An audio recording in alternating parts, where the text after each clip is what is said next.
नदीम गिरफ्तार हो चुका है। आरोपी नदीम DRA कंपनी गुजरात में काम करता है। पीएम मोदी को मारने के लिए मुंबई में ब्लास्ट की धमकी देने की जानकारी देने वाला आरोपी हिरासत में ले लिया गया है। तो ये बड़ी खबर आपके टेलीविजन स्क्रीन पर आपकी जानकारी के लिए आपको बता चुके कि प्रधानमंत्री को जान से मारने की धमकी दी गई थी। झारखंड का निवासी है मोहम्मद नदीम, जिसे अब पुलिस ने गिरफ्तार कर लिया है। पूछताछ की जाएगी और आगे की तफ्तीश को आगे बढ़ाया जाएगा और उसके आधार पर जो बड़े खुलासे हैं माना जा रहा है कि होने की उम्मीद है।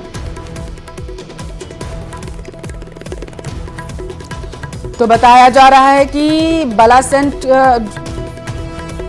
आरोपी जो है इसने ब्लास्ट करने की धमकी दी थी। पुलिस को मैसेज के माध्यम से इसने इस पूरे मामले की जानकारी दी और बताया कि एक बहुत बड़ा ब्लास्ट जो है वो करेगा। अजमेर से झारखंड जाते समय ATS और जिला पुलिस की टीम ने इसे गिरफ्तार किया। आरोपी से ATS और पुलिस अब पूछताछ कर रही है। मुंबई पुलिस को मामले की सूचना दे दी गई। ज्यादा जानकारी लेंगे, संवाददाता हमारे साथ अशोक जुड़ चुके हैं। अशोक, कहां से गिरफ्तार किया गया है आरोपी? बिल्कुल, अजमेर रेलवे स्टेशन के बाहर से जो है आरोपी को गिरफ्तार किया गया है। यह आरोपी जो है गुजरात में काम करता है एक फैक्ट्री में। इस आरोपी का कहना है कि जो उनके फैक्ट्री के मालिक हैं उन्होंने जो है प्रधानमंत्री नरेंद्र मोदी को जान से मारने की कोशिश मतलब प्लान बनाया है और ट्रेन में जो है ब्लास्ट यहाँ पर जो है करवाया जा सकता है। तो इस मामले की सूचना के बाद मुंबई पुलिस जो है वो अलर्ट मोड पर थी और तमाम स्थानों पर जो है इस आरोपी को तलाश किया गया। ये जो आरोपी है ये झारखंड का रहने वाला है। झारखंड से मतलब अपने गुजरात से तुरंत जो है ट्रेन के माध्यम से अजमेर पहुंचा था और आज जब ये झारखंड जाने की कोशिश पे था, इसी दौरान जो है अजमेर पुलिस के साथ साथ जो ATS की टीम है उसने इस आरोपी को गिरफ्तार कर लिया है, पकड़ लिया है। और अब इससे पूछताछ की जाएगी कि इसने ये कहानी जो है झूठ बनाई थी या इसके पीछे कोई सत्यता है। तो इस मामले को लेकर मुंबई पुलिस वहां से निकल गई है और अब इस आरोपी को यहां से जो है डिटेन किया जाएगा और उससे पूछताछ की जाएगी कि ये जो इसने पूरी जानकारी जो है मुंबई पुलिस को दी है, जिसमें इसने बताया कि जो उसका मालिक है वो जो है, क्योंकि कल कार्यक्रम था, बड़ा कार्यक्रम था, उस दौरान जो है एक बड़े हादसे की जो जानकारी है वो इसके माध्यम से दी गई है। तो इसके पीछे कितनी सत्यता है, ये आरोपी कहीं काम कर रहा था या इसने अपने मालिक के पूछताछ में चीजें और ज्यादा क्लियर हो पाएंगी। अशोक, बहुत शुक्रिया आपका जानकारी पहुंचाने के लिए। और उधर राजधानी लखनऊ में एक ही दिन दो अलग अलग डिजिटल अरेस्ट की वारदातों को अंजाम देकर साइबर ठगों ने 3 करोड़ की ठगी को अंजाम दे दिया। दोनों ही मामलों में पीड़ित पढ़े लिखे हैं, लेकिन वे साइबर जालसाजों के बिछाए जाल में फंस गए। इनमें 2 NRI बहनें भी शामिल हैं जो कनाडा से लखनऊ आई थी।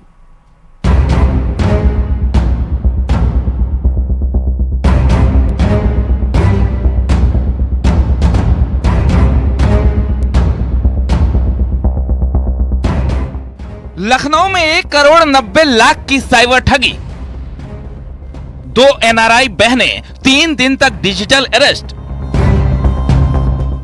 बैंक अफसर बनकर ठगों ने किया था कॉल। मुंबई क्राइम ब्रांच का अधिकारी बनकर धमकाया था। राजधानी लखनऊ में 2 NRI बहनों को डिजिटल अरेस्ट कर 1 करोड़ 90 लाख रुपए की ठगी का मामला सामने आया है, जहां 3 दिन तक दोनों बुजुर्ग बहनों को जालसाजों ने डिजिटल अरेस्ट बनाए रखा। दोनों को मनी लॉन्ड्रिंग केस में नाम आने का डर दिखाया और फिर उनसे ऑनलाइन ट्रांजैक्शन करवाया गया। दोनों ने अपनी FD तोड़वाकर ठगों को पैसे ट्रांसफर किए। दूसरे दिन आप दूसरे बैंक जाइए, वहां सारी FDs तोड़िए। मैं दूसरे बैंक गई, वहां सारी FDs तोड़ी। फिर वहीं उन्होंने फिर मुझे अकाउंट नंबर और वो दिया और उसमें मैंने अपने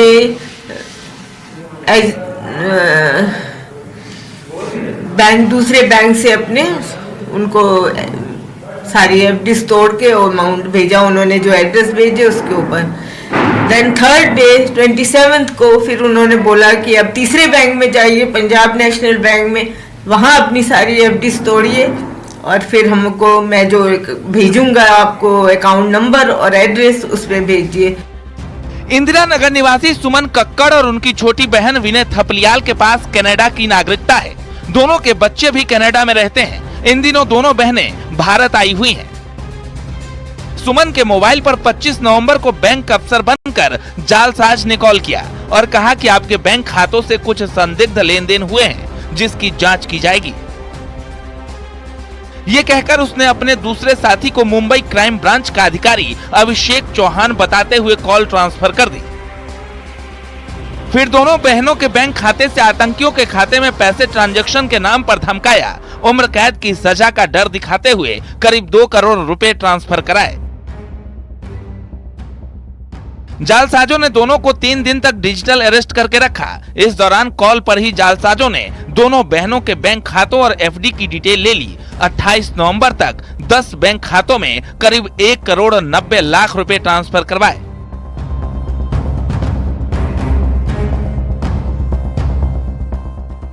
इनकी बेटी कनाडा में और एक कहते हैं बेटा कुवैत में। कभी आप लोगों को महसूस नहीं हुआ कि हमको ना उसने महसूस नहीं, इनसे तो इतनी बातें करता रहा, मैंने तो कोई बात ऐसी नहीं करी। इनसे तो बहुत बातें करता था और बहुत प्यार से, जैसे कि बहुत ही मीठा बेटे की तरह हूँ, मैं आपके बेटे की तरह हूँ। हमें कभी फील ही नहीं हुआ कि वो इस तरह कर सकता है, कल्पित होगा वो। और कहने का आप घबराइए नहीं, बिल्कुल अब जैसे इंक्वायरी फिनिश होगी हम आपके सारे पैसे विद इंटरेस्ट आपको हमारा डिपार्टमेंट वापस भेजेगा। तो हमने कहा आप, उनका असिस्टेंट जो था वो उसकी फोटो दिख रही थी, उस पे आता था वीडियो की। ये जो खुद था ये अभिषेक चौहान, इसने अपनी शक्ल कभी नहीं दिखाई। जैसे ही दोनों को ठगी का पता चला तो उन्होंने पुलिस से शिकायत की। इस मामले में साइबर पुलिस ने एफआईआर दर्ज करते हुए 30 लाख रुपए फ्रीज कराए हैं। जांच में साइबर क्राइम पुलिस को 4 राज्यों के कई बैंक खातों में पैसे ट्रांसफर होने की जानकारी मिली है। सभी खातों को फ्रीज करवाकर ठगों की गिरफ्तारी में पुलिस जुट गई है।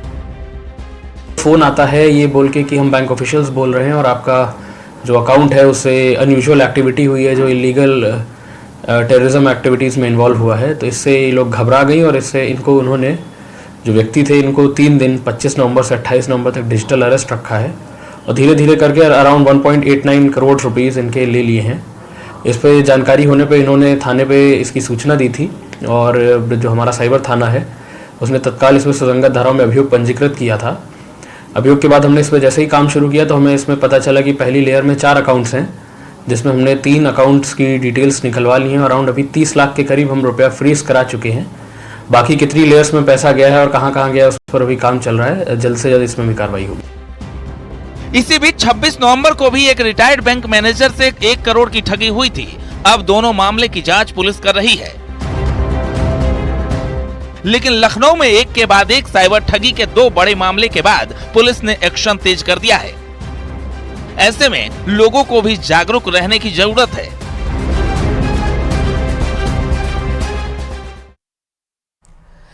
राम विवाह पंचमी के अवसर पर शुक्रवार को बिहार के दरभंगा में राम जानकी विवाह की झांकी निकाली गई, जहां झांकी निकालने के दौरान 2 गुटों में हिंसक झड़प हो गई। विवाद इतना बढ़ गया कि दोनों ओर से जमकर पत्थरबाजी हुई, साथ ही खूब लाठी डंडे भी चले। इस घटना में 3 लोगों को गंभीर चोटें आई हैं। घटना के बाद इलाके में भारी संख्या में पुलिस बल तैनात कर दिया गया। फिलहाल स्थिति कंट्रोल में है।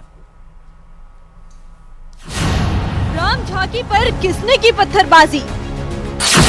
क्या साजिश के तहत की गई पत्थरबाजी? दरभंगा में कौन बिगाड़ रहा है माहौल?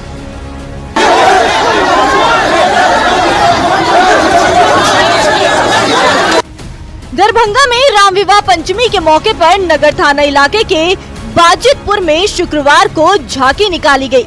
लेकिन जैसे ही ये झांकी बाजितपुर मस्जिद के पास पहुंची, 2 पक्षों में जमकर बवाल हो गया।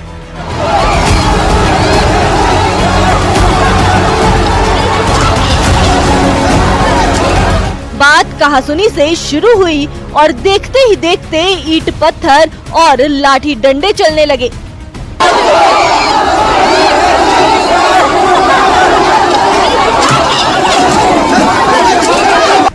घटना की जानकारी मिलते ही भारी संख्या में पुलिस बल मौके पर पहुंची और स्थिति को नियंत्रण में लिया। मामले की गंभीरता को देखते हुए दरभंगा के एसपी और एसडीएम के साथ भारी संख्या में पुलिस बल को तैनात कर दिया गया। फिलहाल स्थिति नियंत्रण में है। तरौनी से आपके बाजितपुर में अभी एक राम जानकी का वो विवाह का वो समूह आ रहा था, उसको लेके वहाँ मस्जिद के पास टर्न को लेके लगता है कोई विवाद हुआ है, जिस पर दोनों पक्षों के बीच में थोड़ा संघर्ष दिख रहा है कि वहाँ पे रोड़ेबाजी हुई है। बाकी अभी माहौल एकदम शांतिपूर्ण और पीसफुल है। पुलिस अधिकारी ने बताया कि झांकी को तरौनी से बाजितपुर में स्थित मस्जिद तक जाना था, फिर बाजितपुर से इसकी वापसी होनी थी। पुलिस अधिकारी ने कहा कि इस झांकी को लेकर कोई सूचना प्राप्त नहीं थी। कारण तो अभी नहीं कह सकते हैं, शायद किसी बात को लेके, जैसा लोगों से पूछने में पता चला है कि दोनों पक्षों में किसी बात को लेके बहस हुई है, झगड़ा हुआ है, नोकझोंक हुआ है, उसके बाद रोड़ेबाजी की घटना हुई है। पुलिस अधिकारी ने कहा कि जब हमने लोगों से इस झांकी के बारे में पूछा तो उन्होंने बताया कि कई सालों से ये झांकी निकलती है और कभी प्रशासन से इसकी मंजूरी नहीं ली जाती है। आज से पहले कभी यहाँ जुलूस के चलते विवाद नहीं हुआ है। जांच की जा रही है, फिर कोई एक्शन लिया जाएगा। अभी नहीं, पुलिस की कोई कार्रवाई नहीं हुई है। माहौल शांतिपूर्ण होने के बाद सीसीटीवी कैमरा लगा हुआ है, उसको छानबीन करके जिन्होंने भी ये किया है उस पर कड़ी कार्रवाई की। पुलिस अधिकारी ने कहा कि दोनों पक्षों में किसी बात को लेकर विवाद हुआ था, जिसके बाद स्थिति तनावपूर्ण हुई थी। फिलहाल स्थिति नियंत्रण में है। मौके पर भारी संख्या में पुलिस बल तैनात है। दोनों पक्षों से बातचीत की गई है। सीसीटीवी फुटेज की जांच के बाद आरोपियों पर एक्शन लिया जाएगा। फिलहाल पुलिस फ्लैग मार्च कर रही है। दरभंगा से न्यूज़ 18 के लिए विपिन कुमार दास की रिपोर्ट।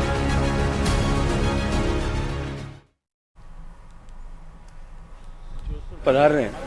पहले ये कार्यक्रम सिर्फ दिल्ली में हुआ करते थे, लेकिन मोदी जी की सरकार बनने के बाद प्रधानमंत्री जी की प्रेरणा से ये तय किया गया कि इन कार्यक्रमों को हम अलग अलग जगह पर करें। और ये कार्यक्रम 2 साल पहले जैसलमेर में आयोजित हुआ, इस बार जोधपुर में आयोजित हो रहा है। और क्योंकि पश्चिमी सीमांत क्षेत्र के लोगों का सहज संबद्ध सीमावर्ती क्षेत्र के पर काम करने वाले इन फोर्सेज से है, तो निश्चित ही जोधपुर में इस कार्यक्रम का आयोजन जोधपुर के लिए, जोधपुर वासियों के लिए, मारवाड़ वासियों के लिए और ऐसे हजारों लोग जिन्होंने भारत के सीमा सुरक्षा बल में अपनी सेवाएं देकर के सेवानिवृत्त हुए, उनके लिए अत्यंत प्रसन्नता का अवसर है। सर, आपका एक आर्टिकल प्रधानमंत्री नरेंद्र मोदी ने शेयर किया है, उसमें कहा गया है कि जो भारत का संविधान है वो डॉक्यूमेंट्स का ज़्यादा अधिक है, तो उसका क्या कुछ कहेंगे? देखिए, निश्चित रूप से भारत का संविधान एक लिविंग डॉक्यूमेंट होने के साथ साथ हम भारत के लोगों के लिए एक पुस्तक से कहीं अधिक है।